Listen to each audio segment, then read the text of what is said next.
Hello students, welcome to another episode of our new strand on 4.1. Now in this particular topic we are going to be studying about inorganic substances. In chemistry there are two major branches of chemistry, mainly organic and inorganic. Organic chemistry basically deals with atoms of carbon and their compounds. And these compounds also contain other elements such as hydrogen, oxygen, nitrogen and other substances as well. Okay. Inorganic chemistry focuses on the compounds of all the other elements such as salts, metals, alloys, minerals, etc. In this particular topic, we are going to be looking at some of the inorganic compounds and their basic chemistry. So we're going to start off with by looking at the chemistry of hydrides. Inorganic compounds where a hydrogen atom is combined with any other element. Okay, so we are going to be looking at two types of hydrides, namely ionic hydride and covalent hydride. Now hydrogen is one of those kind of atoms in the periodic table which can form a compound with absolutely any electronegative element. So if hydrogen forms a compound with a very electronegative atom such as fluorine, chlorine, nitrogen, oxygen, the charge on the hydrogen will be positive. Okay, because the highly electronegative atom will carry a negative charge. So hydrogen will carry a positive charge there. Hydrogen has also the ability to combine with a less electronegative atom such as lithium, sodium. These are less electronegative atoms. So when hydrogen combines with a less electronegative atom, it gains a negative charge because a less electronegative atoms will carry a positive charge. So hydrogen will get a negative charge there. Hydrogen also can bond with non-polar compounds like CH4 is a non-polar molecule. So here hydrogen is bonding with carbon.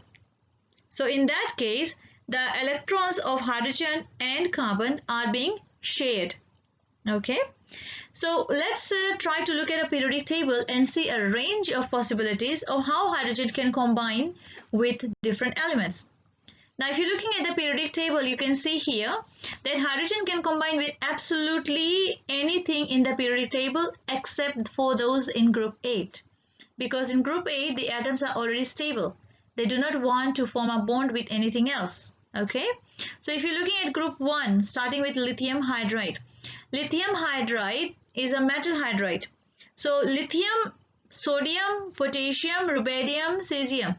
These are all metals and metals carry a positive charge. That is why the hydrogen has a negative charge there. Beryllium, magnesium, calcium and all the way going down. They have a positive charge as well. So here less electronegative atoms. Then we look at these atoms which are right in the middle. Okay, so here you can see hydrogen is actually sharing the electrons with carbon, with boron. But as we're moving to the right hand side, you can see that hydrogen is bonded to a very electronegative atom like nitrogen, oxygen, fluorine. So here, because electronegativity is increasing on the right hand side, the hydrogen will opt for a positive charge. So let's try to look at the different types of hydrides, starting with ionic.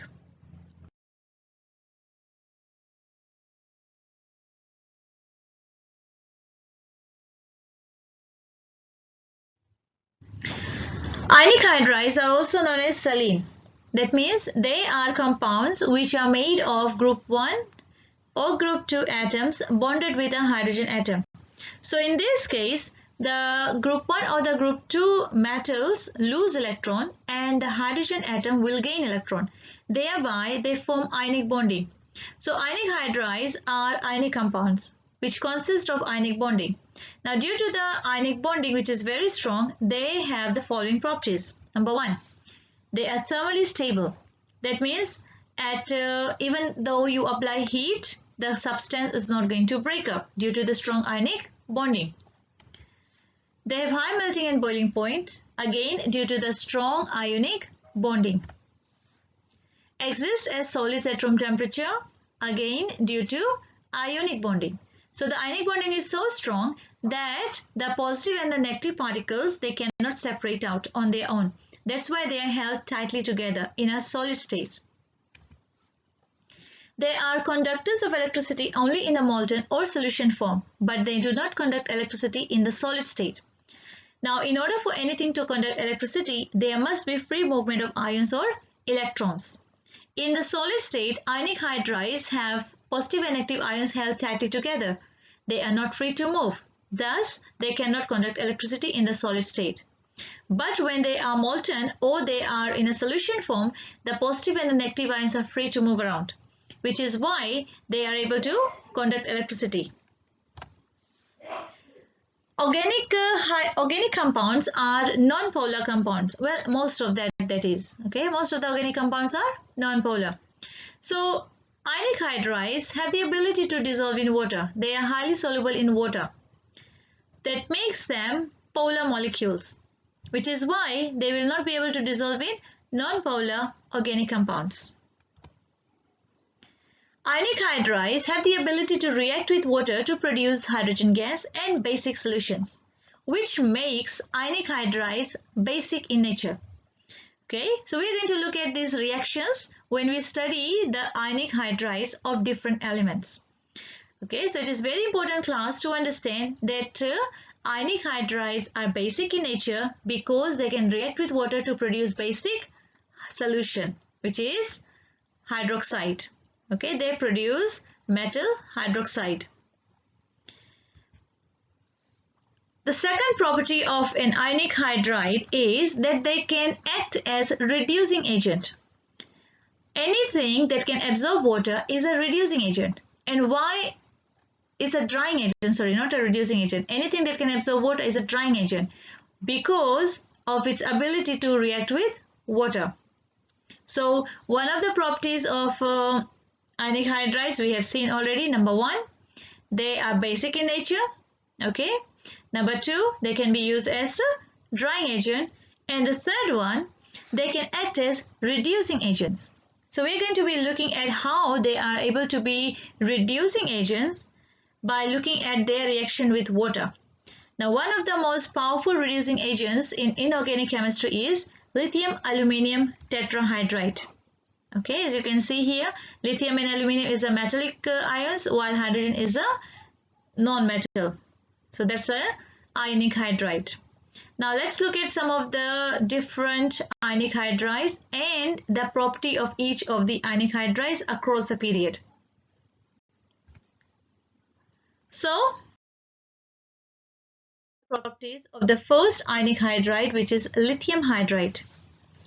Okay, let's try to look at some of the properties of lithium hydride. This is how lithium hydride looks like. It is a colorless to a gray solid. Okay, so sometimes when you keep purifying them, they become colorless, and in their original state, they exist as a gray solid. They have an ionic lattice structure. Ionic lattice structure means the positive and the negative ions are held tightly together in a 3D dimensional. High melting and boiling point due to the strong ionic bonding. Good conductors of electricity in the molten state because there is free movement of ions in the molten state. Basic in nature. So let's see, why did we say that ionic hydrides are basic in nature? Okay, the reason why ionic hydrides are basic in nature because they can react with water to form basic solution. Let's look at this equation here. Lithium hydride plus water will give you lithium hydroxide plus hydrogen gas. We say that the solution is basic. Anything that can react with water to give a basic solution is basic itself. Okay. The other thing that we have mentioned was that hydrides, ionic hydrides especially, are good reducing agents. So if you recall your chemistry of reductant and oxidant, you will understand what reducing agents are. Reducing agents are those substances that cause reduction but themselves get oxidized. So let's talk about the ionic hydride reducing agent. Okay, let's look at the hydrogen in lithium hydride. So in lithium hydride, the hydrogen is carrying a negative charge, okay, Li minus. So when this lithium hydride becomes hydrogen gas, the charge on the hydrogen is what? It's 0, right? H2 has a 0 charge. So what is happening to the oxidation number? The oxidation number from H minus to H2 is increasing. From negative, it is going to 0. So that's an increase in oxidation number, which means that it is undergoing oxidation reaction. Okay, so the lithium hydride is actually oxidizing itself. Anything that oxidizes itself is a reducing agent. So if you are asked to explain why ionic hydrides are reducing agents, this is how you explain. In ionic hydrides, the hydrogen is carrying a negative ion or the negative charge. It can oxidize to give you hydrogen, which will be a 0 charge. So there is an increase in oxidation number, which makes the lithium hydride or any other ionic hydride reducing agents.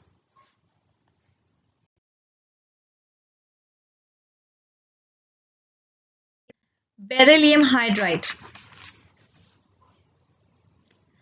Hydride whose structure is given as such. So you can see beryllium hydride is actually in a chain-like structure which will continue, okay, in many different ways. So one molecule of BH2 will link up with another molecule of BH2 to form a long chain. They are amorphous white solid. They have ionic lattice in structure where you have positive and negative ions held in a three-dimensional lattice. High melting and boiling point due to their strong ionic bonding. Good conductors in the molten state because the ions are free to move.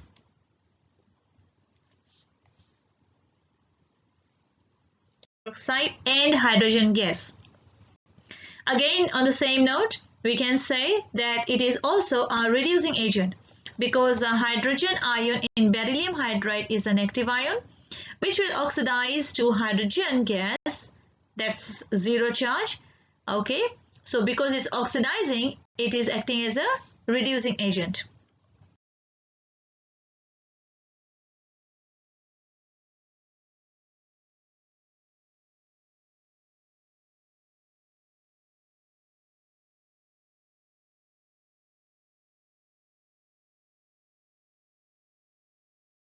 Or even in powdered form.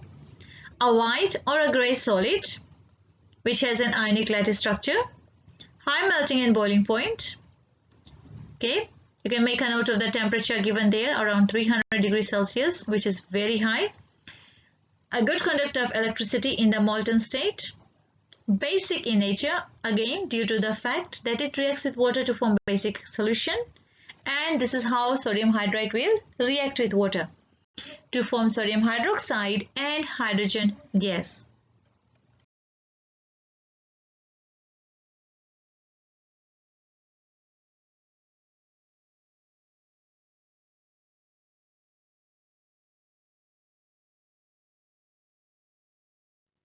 High melting and boiling point, it's very high as well.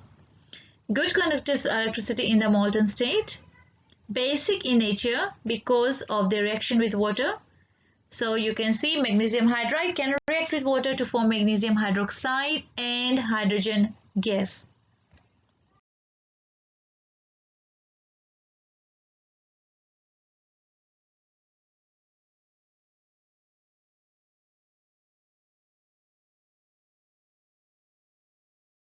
Covalent hydride. So in contrast to ionic hydride, covalent hydrides are formed when a non-metal reacts with hydrogen. Now in this case, the hydrogen is carrying a positive charge. Okay, unlike ionic hydride, hydrogen was carrying a negative charge. This time, hydrogen will carry a positive charge. So some of the examples of covalent hydrides include compounds such as CH4, that's methane, NH3, that's ammonia, H2S, which is hydrogen sulfide, and liquid state like water and hydrogen chloride. So let's look at the first type of covalent hydride, which is methane. Now, what is the natural source of methane? Methane is naturally released in the atmosphere by cows. Okay, and these gases that are released in the atmosphere, they are greenhouse gases, which you should know. They are having the ability to trap the energy around the atmosphere. Okay, the other place where methane is far much in abundance is this place here. That's a gateway to hell. It's actually a huge crater. As you can see, the size of that in relation to the person sitting next to it. It's a huge crater that's filled with methane gas that has been set lit almost 50 years ago. So 50 years ago, this entire crater was burnt, and to date it is still burning. That shows the amount of methane that is produced from the core. So let's look at some of the properties of methane gas. First of all, it's a colorless gas. You cannot see it. It has a simple molecular structure. Okay, all the discrete molecules means covalent substances made of non-metals. All discrete molecules, they are having simple molecular structure where the electrons are shared between the atoms. They have low melting and boiling point because covalent substances have weak van der Waals forces as the intermolecular bonding. Now, these weak van der Waals forces will result in the low melting and boiling point. They are also non-conductors of electricity because they don't have any free ions or free electrons. And they are neutral in nature, neither basic nor acidic. And the most important part, methane doesn't react with water.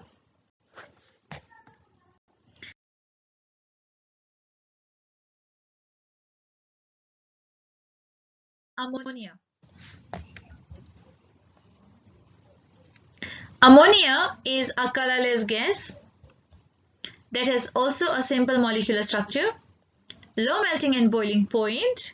Okay, when I'm talking about low melting and boiling point, I am comparing it in contrast to other compounds that have strong hydrogen bonding. Now, ammonia is having the weak van der Waals force, okay, which is hydrogen bond. So, hydrogen bond is far stronger than temporary dipole or permanent dipole.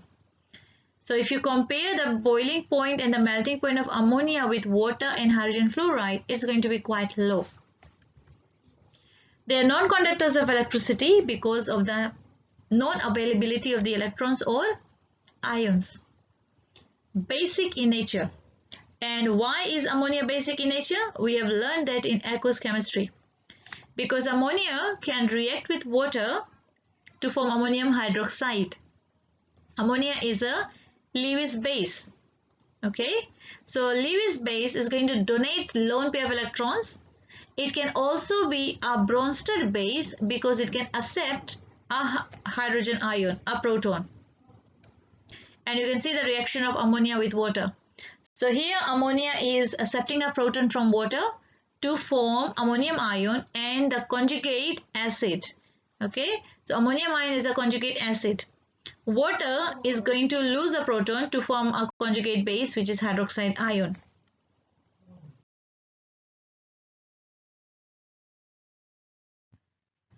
Now, when we look at the chemistry of water, which is a necessity, we will see that when we link up our basic atomic structure and bonding, water is a discrete molecule having hydrogen bonding as intermolecular forces of attraction. It is a colorless liquid, has a simple molecular structure like I have mentioned earlier on. Now, due to the strong hydrogen bonding in water, it will result in a very high melting and boiling point of water. So water boils at 100 degrees Celsius, which is quite high due to the strong hydrogen bonding. It is a non-conductor of electricity in the pure state because there are no free electrons or ions in water. The next type of covalent hydride that we are going to be looking at is hydrogen chloride. Hydrogen chloride is dissolved in water to produce hydrochloric acid. Now, some of the things about hydrogen chloride is that it will exist as a gas as you can see, the vapor form of hydrogen chloride released from the beaker. One of the colorless gases that has a very simple molecular structure where the hydrogen and the chlorine atoms share the electrons within each other.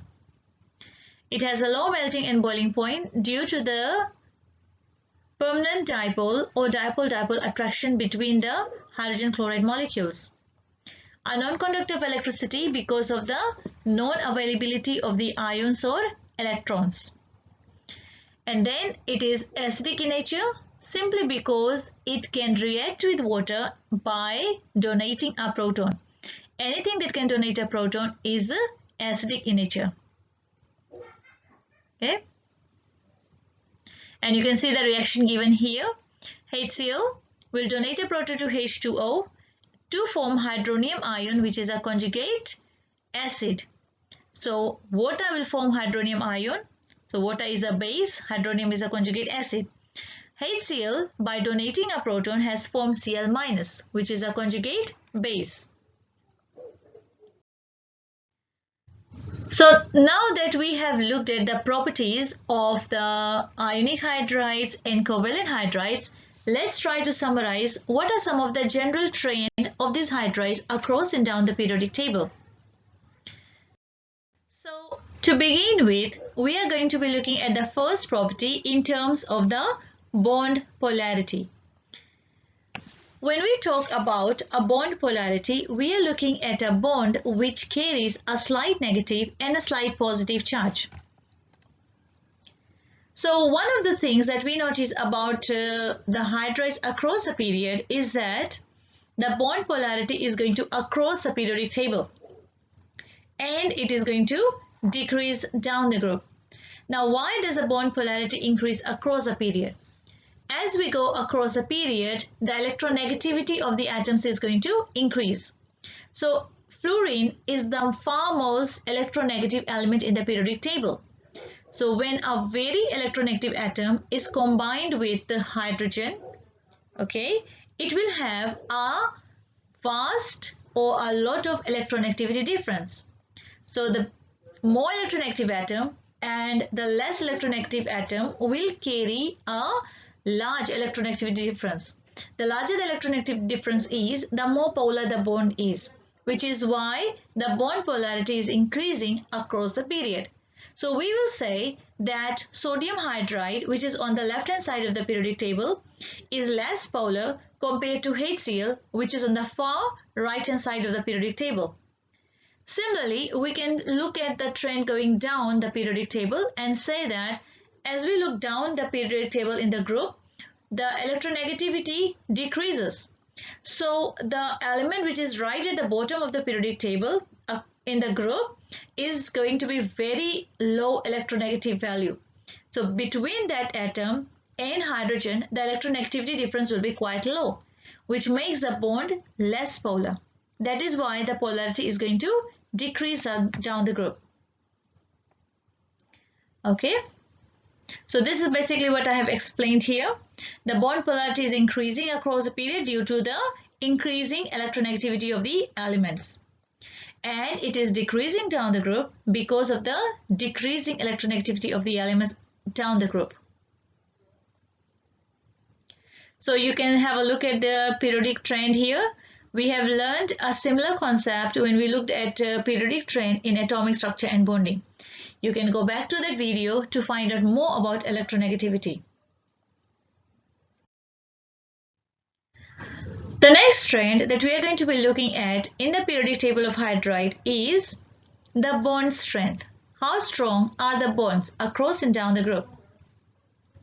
Now, bond strength basically depends on the length of the bond. So it is very important that we compare the length of the bond to determine the strength of the bond. The strength of the bond is going to increase across a period. So that simply means that as we move from left to right of the periodic table, let's compare sodium hydride on the left and HCl on the right hand side.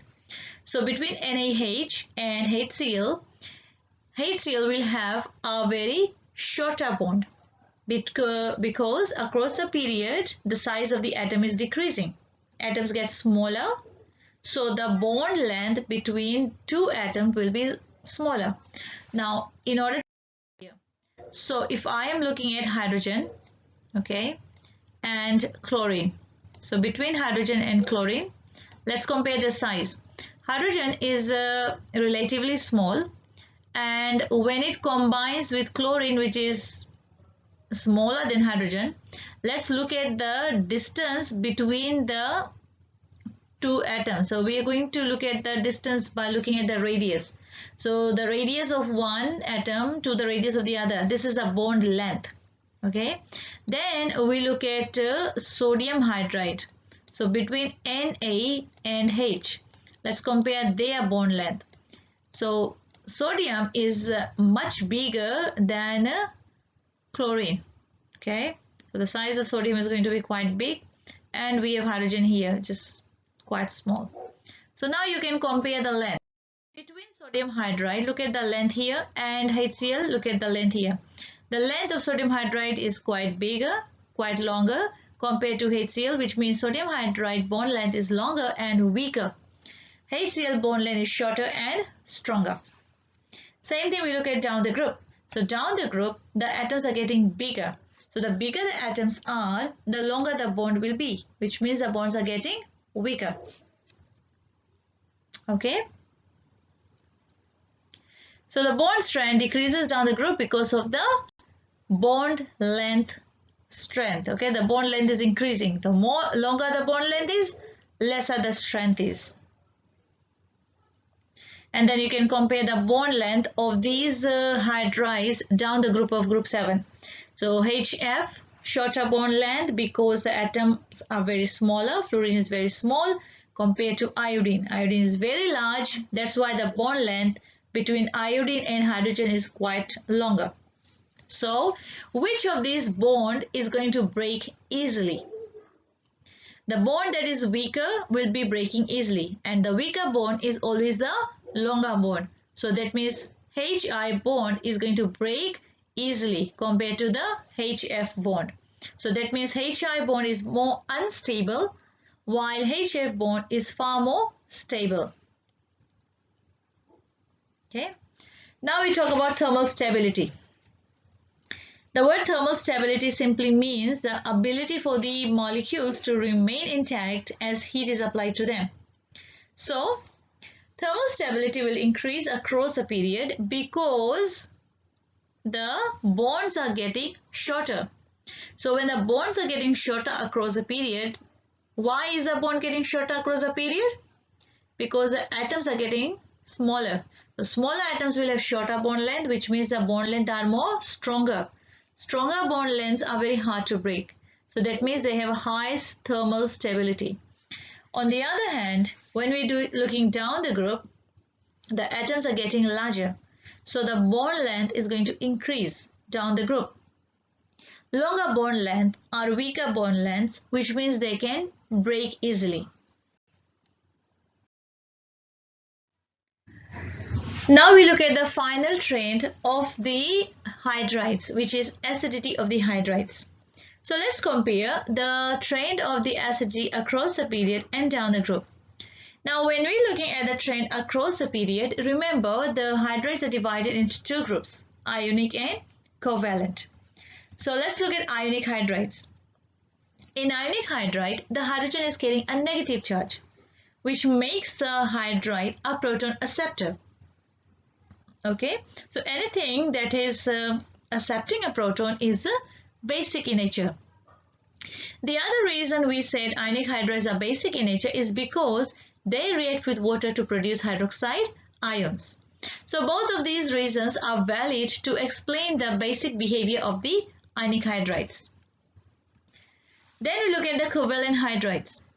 For covalent hydrides, we said that as we go across a period, electronegativity is increasing. So if the very electronegative atom which is bonded to hydrogen, okay, if you compare the electronegativity difference of the very electronegative atom and hydrogen, it's going to have a large electronegativity difference, which means that bond is going to be very polar. So in short, we can say going across the period, polarity is going to increase. And one more thing, remember in a covalent hydride, the hydrogen is getting a positive charge. So the covalent hydrides can easily donate the hydrogen ion because there is a H plus. Anything that contains a H plus can be donated, okay, making the substance acidic. So the more polar the bond is, the easier it will be to release the hydrogen ion. Therefore, we say that as we go across a period from left to right, HCl, which is on the far right hand side, HF, which is also on the far right hand side, can release the hydrogen ion very easily because they are very polar. Then we look at the trend down the group. Going down the group, we mentioned one very important factor earlier on. As we go down the group, the atoms are getting larger. So the bond length between the atom and hydrogen is getting longer, which makes the bonds weaker. And also the hydrogen is carrying positive charges. So weaker and a longer bond can easily break, releasing the hydrogen ion. Therefore, we can say that the ability of the hydrogen ion to be donated depends on the strength of the hydride bond. So as we go down the group, the strength of the hydride bond is decreasing due to the longer bond length, making it easier to release the hydrogen ion, so the acidity is going to increase. So in both the cases, across the period and down the group, the acidity of the hydride will increase. Okay, so in short and simple, when you're looking at the trend across a period, we will compare the polarity. The more polar the bond is, the easier it will be able to release the hydrogen ion. Okay, and for ionic hydride, it's a different concept because hydrogen is a negative charge, so it will accept a proton, making it more basic. When we look at down the group, we just look at the bond length. The longer the bond length, the weaker it is, and the easier it will be to release the hydrogen ion because it will be easily broken. Okay. Now, due to this acidic behavior of the hydrides, these hydrides are used in a number of places. And one such place where these hydrides are commonly used in is, like for example, hydrogen iodide, which is a very strong acid. Okay, if you look at the trend going down the group, you will see that Hi is right at the bottom, longer bond length, weaker bond length, so more acidic. So this Hi is more acidic compared to HCl even. That is why it is used in glass designing. Many glasses, okay, have very nice decorative designs on them. So this is the acid, which is Hi, that is used to make the design by dissolving the glass. Okay. So there are a lot of things about hydrides that we are yet to know. Okay, feel free to do a bit of more research on the hydrides and look for the uses of them. But for our curriculum, this is all that we will be studying on hydrides. We will be looking at the next type of inorganic compound, which is going to be oxides of the elements across and down the group of the periodic table. In the next video, okay, we will meet when we discuss this chemistry of the oxides. Until then, you keep revising your work, prepare yourself for the comeback, and take care. Bye.